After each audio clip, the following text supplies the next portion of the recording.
day after the Eddy was the final day contestants had to submit clips for this year's Vans Triple Crown of Surfing. For a behind-the-scenes look at what it takes to compete in the Vans Triple Crown, we spent the day with Zoe McDougall, who's led the ratings for the majority of the event window, and Finn McGill, who had only submitted one clip at the time of filming.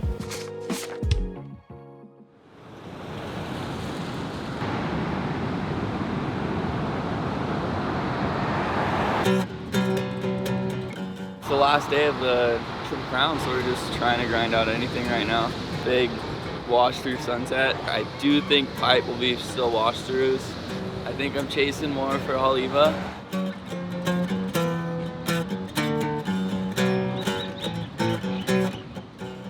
We're just here checking Haleiwa. There's some diamonds in the rough, but it definitely looks pretty rough. I don't know, I've got a couple other things I have to do today, so I'm gonna try to not get too much FOMO and come back and check in a couple hours. Yeah, I don't know. Finn's here. What's up? I mean, it looks fun. It's definitely not the best day that there's been this month. Do you already have your Haleiwa clips? Not really. Really? What about you? Yeah, I got my Haleiwa clips. We're back at Haleiwa, what, 4 hours later?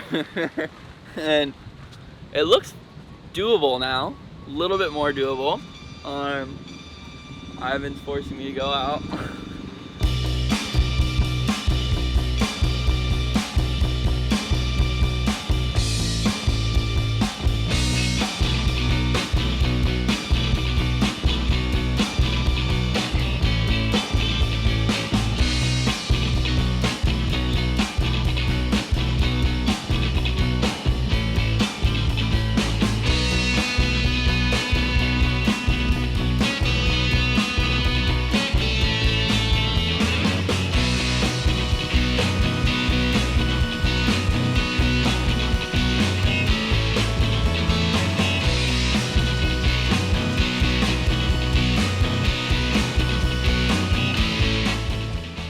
So it's just like a constant, like, where's the best place to surf feeling.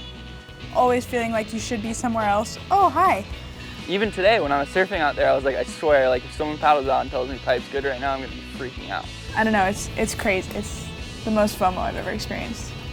It makes you kind of push yourself a little harder and surf more, surf longer.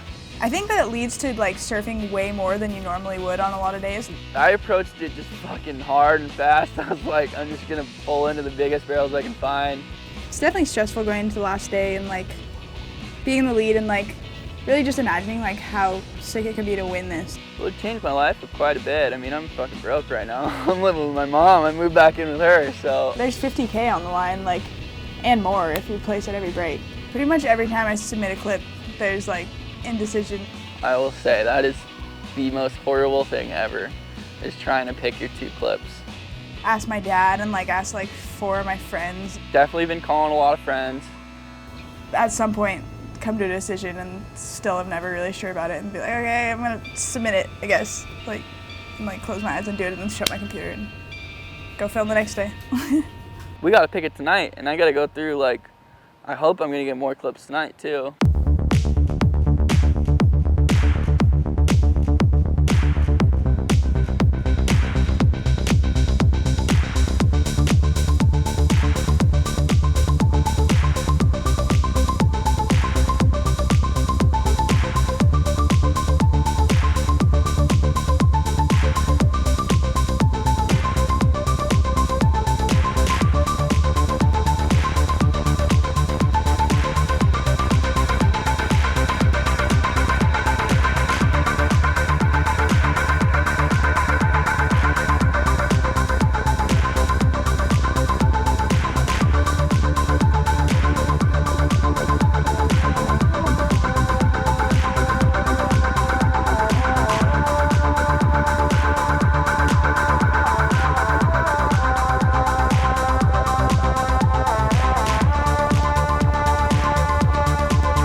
How'd it go?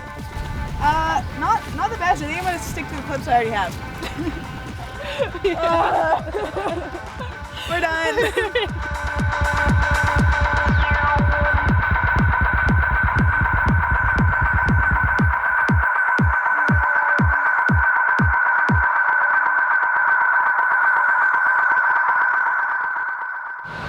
That was some of the best Haleiwa I've surfed in so long. I'm gonna go back and I'm gonna grind this thing out right now and just post them and not think about it.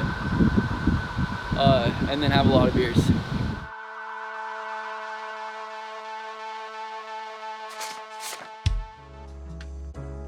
Turns out Finn did think about it, a lot. He was video chatting with friends and confidants up until the final upload hour, trying to figure out which of his Haleiwa clips to submit for scoring. And Finn is not alone. Dozens of last-minute entries flooded the Vans Triple Crown site on the last night of the event, with surfers attempting to lock in victories for the overall competition and individual locations. Overall, there were 340 waves submitted over the 3-week window, 105 at Sunset, 110 at Pipeline, and 126 at Haleiwa. This means the WSL judges have some huge decisions on their hands, but I'm sure they got it covered. They've never made an unpopular decision before. At the top. Oh my God. That's gotta feel good. Yeah, I'm kind of in shock.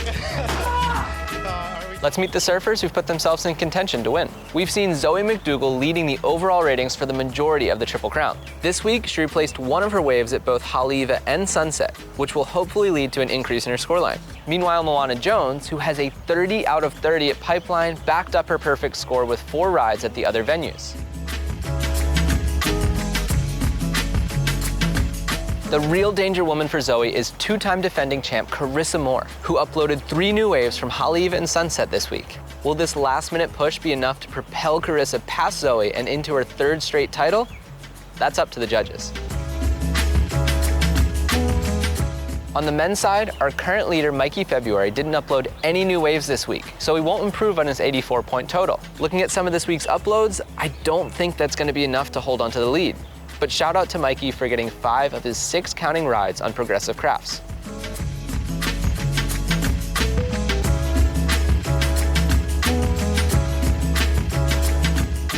We knew Ethan Ewing was in a strong position last week, and he dropped another banger in his last session at Haleiwa. Ethan's only weak point is Pipeline, where he submitted 1 decent backdoor runner and this little head dip as his Progressive Craft wave. Sadly, it could cost him $50K. Another surfer who buffed the bonsai was local boy Lucas Godfrey, who was reportedly in contention to win the entire location and a spot in the 2023 Vans Pipe Masters. Until it was discovered that his best wave was caught not at backdoor, but 50 meters down the beach at Off the Wall. Sorry, Lucas, should have read the fine print. Meanwhile, Ivan Florence had no problem nabbing bombs at the fabled A-frame, which he then backed up with 2 more tubes at Haleiwa. Combine that with his 2 Progressive Craft waves at Sunset, and John's brother might just keep the Florence family digital Triple Crown dynasty alive. But not if Imai Kalani DeVault or Finnegan Thunder's McGill have anything to say about it. These 2 lifelong friends have been silently lurking in the shadows all event, keeping their best clips purposely under wraps. In fact, they'd only uploaded 1 wave apiece prior to the final night of the comp. This clip hoarding tactic is a dicey one because it means you're putting all your faith in the judges' hands. There's no testing different waves out to see your scores or comparing them against your peers. But it also means your competitors have no idea what kind of clips you're holding, which can be a good thing. After watching all 6 waves from both Imai and Finn, it's honestly a toss-up who's in the lead.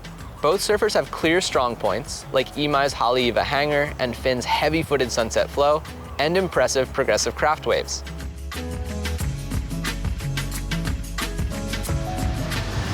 So, if you're asking me, it's going to be a tiny margin that determines the 2023 Vans Triple Crown winner. Who's it going to be?